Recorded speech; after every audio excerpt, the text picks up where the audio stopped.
Okay, so you guys know a soccer game is good when Christian watches it, and and what I can say is that Christian did watch both Canadian national team games. We're recording this right after the loss to Croatia, but we'll give our thoughts to we'll give our thoughts about the Belgium game first, and then we'll go into Croatia. So, do you guys feel let on? Like, do you guys feel I like you don't guys feel were let on. baited a little bit? Like, I Ah, do, I do. I can't lie. I I felt like the Belgium game we not easily could have won, but if the penalty hit A or B, we had a horseshoe like sitting somewhere in the locker room, we would have been able to pull it through. Because at the end of the day, it was just the finishing. I think we played the better game. I'll be honest yeah, with you guys. And then I just want to shout out to Coach John Urban. The F Croatia thing uh, was definitely a tactic to get the media off Davies and David yes, for And David. the Yeah. finishing and the penalty. Because I yeah, bet you if he didn't do that, we're just going to be seeing the replay of that penalty over and over and over again. And yeah. credits to the coach. Obviously, Canada were out after that loss to Croatia, but I did feel, you know, I felt a sense of like I was entertained throughout the whole game. Is what I'm trying to say. My eyes were on it at all times, 100%. and I don't think that like I'm disappointed given the context of looking at it from the outs, like the zooming out. But man, does it suck to be out? Ah, In the moment, yeah, yes. Yeah. we tasted it, especially that first game. Uh, Um, Even the that as a goal today, casual, that goal today yeah, had like, oh my God, that's a Canadian heritage moment. For I would say for 100%. about 20 minutes there, it was like, oh my God, like Are we gonna do you it? get through Croatia, like the sky is literally the limit. Like, man, sorry, Yeah. Christian, go ahead. I could gush about like it all the I know that time. you guys can get into the details, so like I'll keep it brief because yeah, I'll give you my casual take here. So, I paid attention during the qualifying process. It's not like I didn't. I can't say I watched every single game for the men's qualifying group there, but I caught it when I could, and I was immediately totally invested once the lineup started walking out onto the field against Belgium. When they rolled out that Canada flag and it's against the Belgian flag, there is a regalness to the World Cup that you do not associate with Canada. They do not compute, and seeing it there was surreal. And at that moment, I'm like, this is sick. I am in. I'm in. And man, that first game, I was on the edge of my seat. It was so much fun to watch. And like I said, I cannot claim I'm some day oneer here, but I'm going to be paying more attention going forward. Now I know about some guys here. I know about Alistair Johnson, and he's going to the Celtic club in Scotland. And I know about Richie It's a really good Larea on move. loan. Yeah, It's a really, would really I would good have move no for him, idea, but man. okay. Yeah.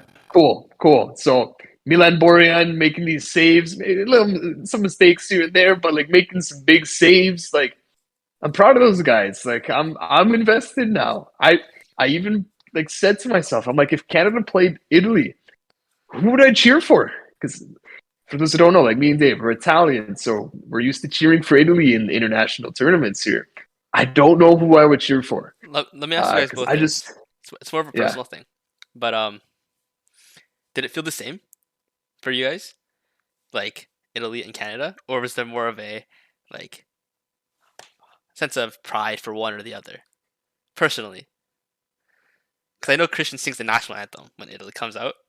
You do No, it. I You do just it really It's good. just You do fun it to hand really on sing, my good. man. heart. It's just fun to Hand on sing, my man. heart. Yeah, But Italian anthems are really fun to sing. but it's interesting because like you said, Canada versus Italy. Who do you cheer for? But when Canada Yeah, walked out, like you said, did you feel the same?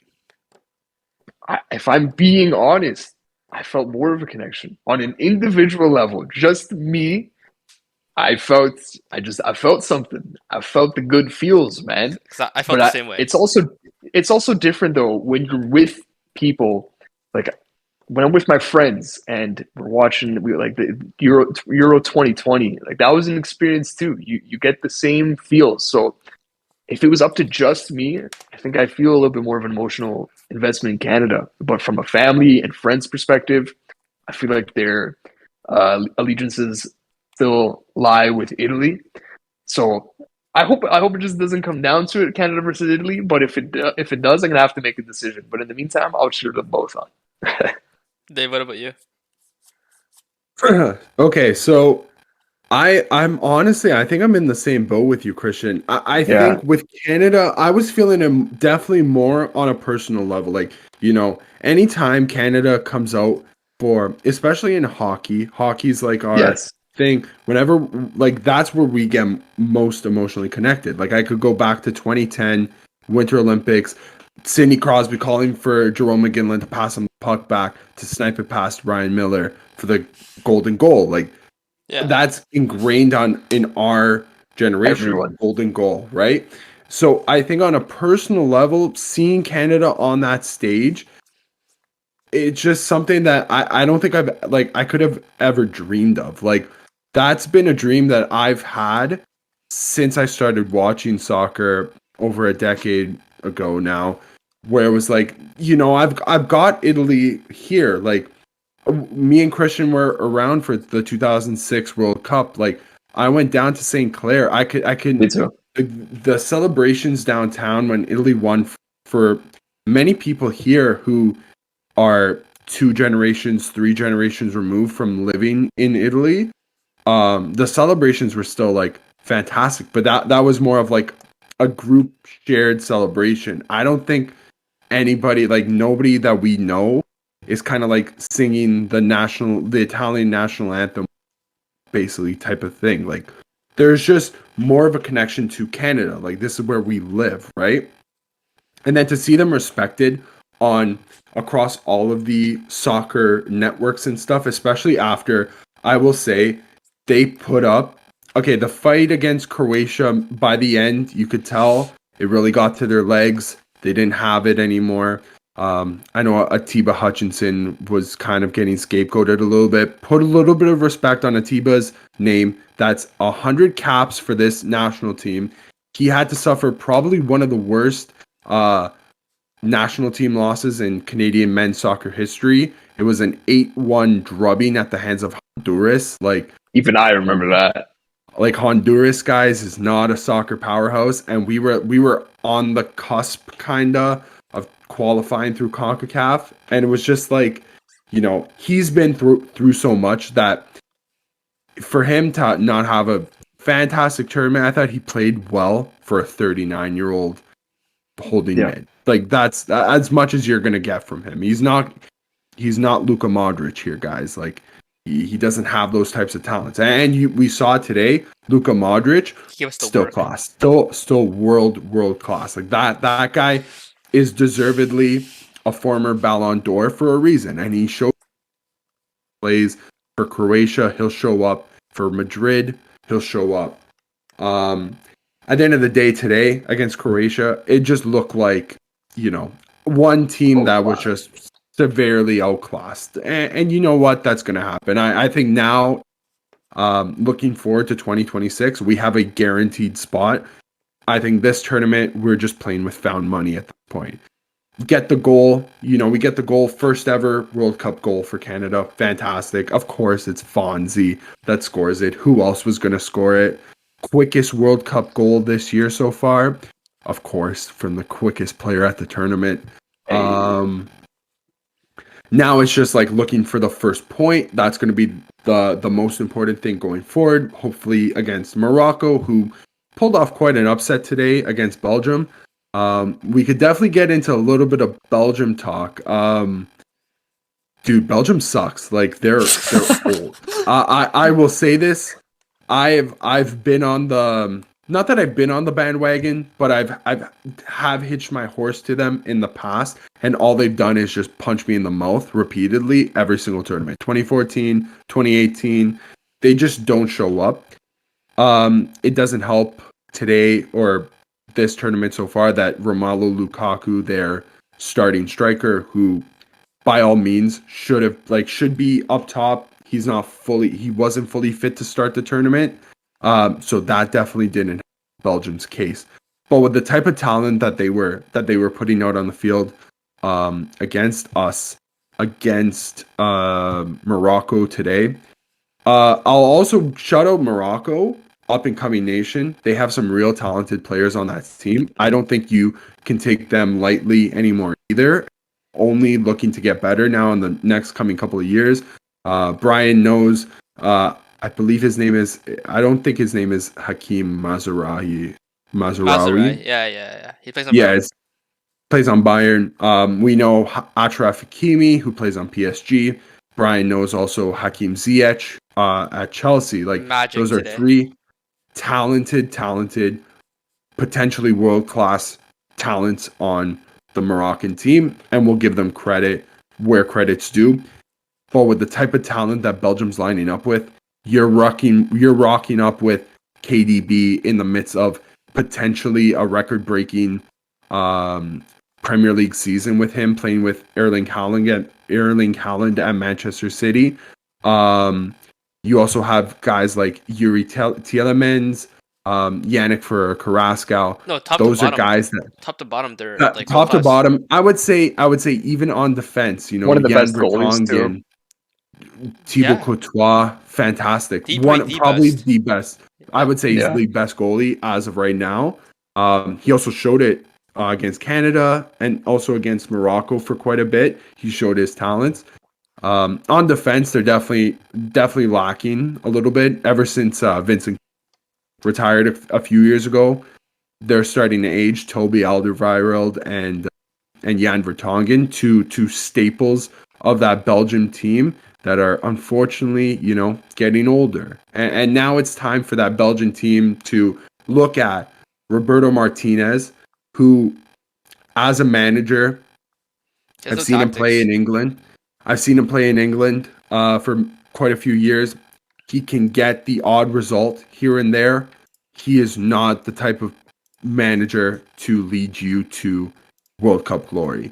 I would say you have a better chance with John Herdman's tactics than Roberto Martinez. And that's all credit to John Herdman, who was relatively an unknown prospect, star, whatever you want to call him, coming into this tournament. But for the Canadian fans who know, they know John Herdman is the real deal. That guy single-handedly changed both the women's and the men's national teams programs to make them into powerhouses in both of their respective conferences. He did a lot of work with the women's game here, and now he's going to continue to do the work with Canada. I think right now it's just hopefully they're able to keep him on for as much longer as they can before they transition to maybe somebody else. Hopefully for the next World Cup, he's still on the touchline. John Herdman, man, we said it before about how he kind of like deflected the blame from Davies to himself. I think what a selfless act to do. Like, of course, you say something else as outlandish as that to about Croatia, a footballing institution, basically, to this like plucky upstart country, basically. It's gonna definitely run with some traction more than, Alphonso Davies missed a penalty. It's like, okay. I will The say one, this. I will say this yeah, briefly sorry. as you transition out. If Roberto Martinez copied Herdman's tactics, it'd be perfect because, like you said, Fantastic. aging backline, right? Mm-hmm. But they have experience, and then they just let the front three just ball out, like do whatever you want, in the sense that you give The them only thing I creativity. have to say, Yeah. with that, Brian, though, is even in attack, like Eden Hazard is. If this was 2014, Eden Hazard, 2016, 2018, Eden Hazard, by all means, go for it. But this Eden Hazard doesn't look the same as when he did at Chelsea, when he was winning Premier League Golden Boots. This is Eden Hazard at Real Madrid, who's unfortunately struggled with his weight, with injury troubles. It's a bit of a shell, but he definitely does have the talents to a technical degree. He definitely doesn't have that.